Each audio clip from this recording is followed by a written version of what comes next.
Welcome friends. So today we are going to discuss about the introduction of citric acid cycle.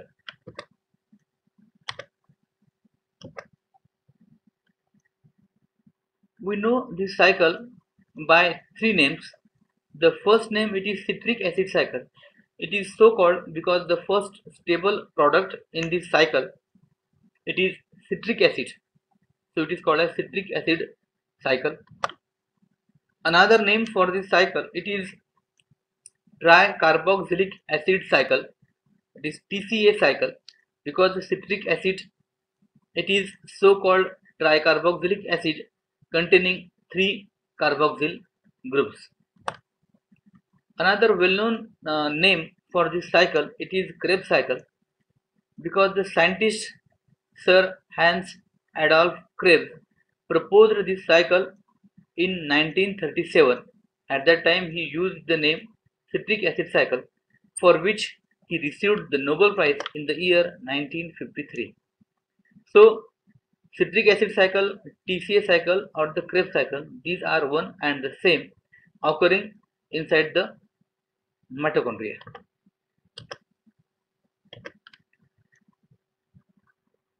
It is second stage of cellular respiration. The first stage it is glycolysis, second is the Krebs cycle and third is the ETS or the ETC. That means electron transport system or the electron transport chain. The end product of glycolysis enters into the Krebs cycle and various type of byproducts of the glycolysis and the Krebs cycle enters into the ETS or the ETC, which is the third step, and during this there occurs production of 38 ATP molecules. I am talking this about the aerobic type of respiration in the presence of oxygen.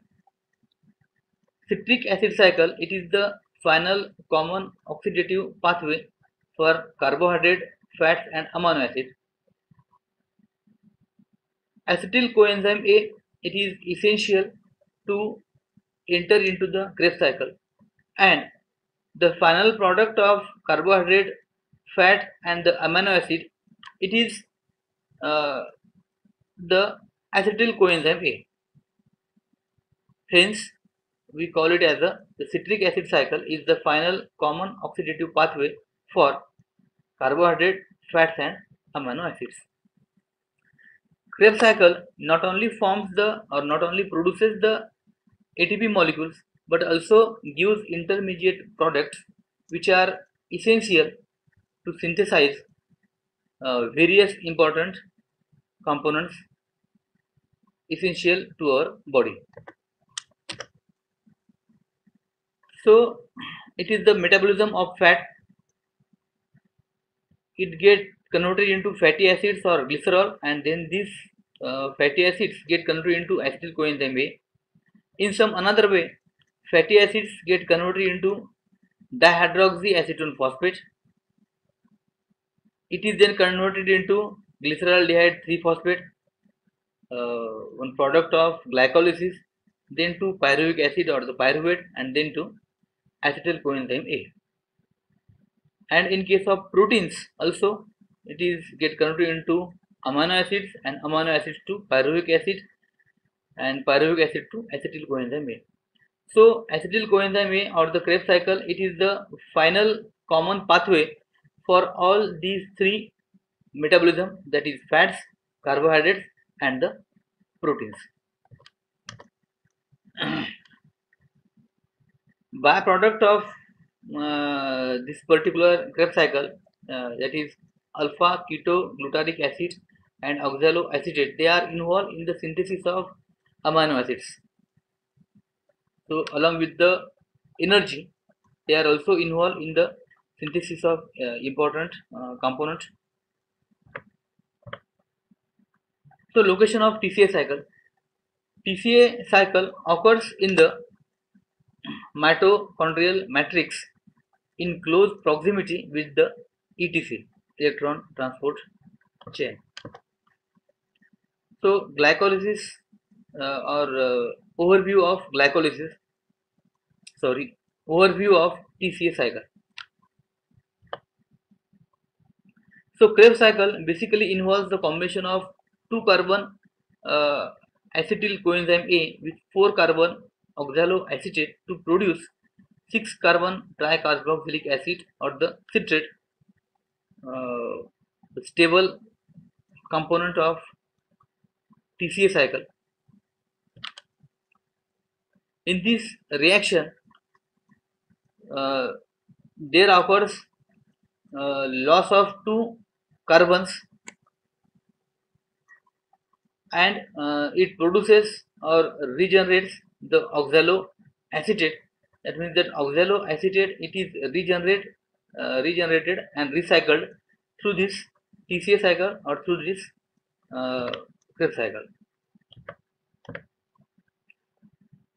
So it is the acetyl coenzyme A which is formed from the pyruvate or by any type of metabolic pathway, that is fat or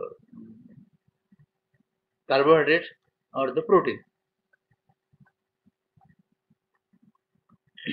It joins with the oxaloacetate, so 2 carbon, 4 carbon. It will form the 6 carbon compound, that is citrate.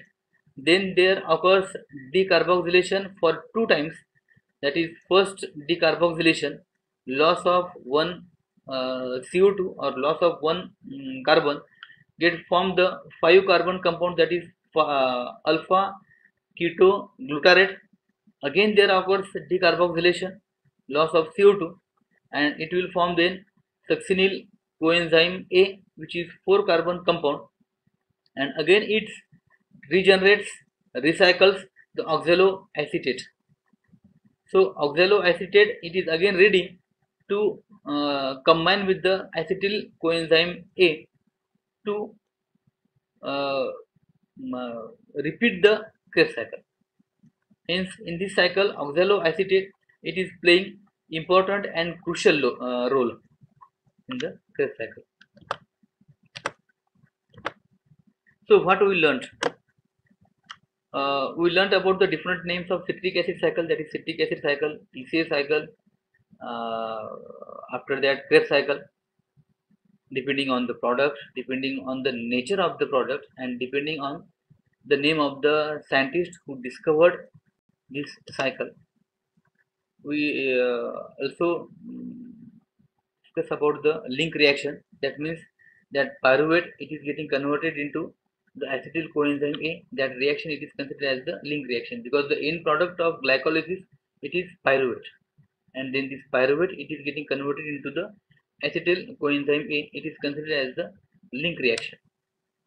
So many scientists has considered it as a part of TCA cycle, but most of the scientists are in favor that it should be a type of link reaction, which is linking the glycolysis and the TCA cycle. Then overview, that means that oxaloacetate 4 carbon, acetyl coenzyme A 2 carbon, then that vertical 6 carbon citrate, then 5 carbon alpha ketoglutarate, and then that 4 carbon succinate. So it is that particular overview in which there occurs regeneration and recycling of oxaloacetate, because oxaloacetate, it is entering as a 4 carbon compound, and again at the end this cycle produces the oxaloacetate, which is 4 carbon compound. And importance of TCA cycle, that means not only it is generating the ATP molecules, but its byproduct are playing important role in the synthesis of another important components for the body. So for this I have used the book Satyanarayan and Chakrapani, Essentials of Biochemistry, and I have also used the textbook uh, of biology for standard 11 by NCERT, New Delhi. So it is simply the introduction of Krebs cycle. We will see the details in the next segment. Thanks.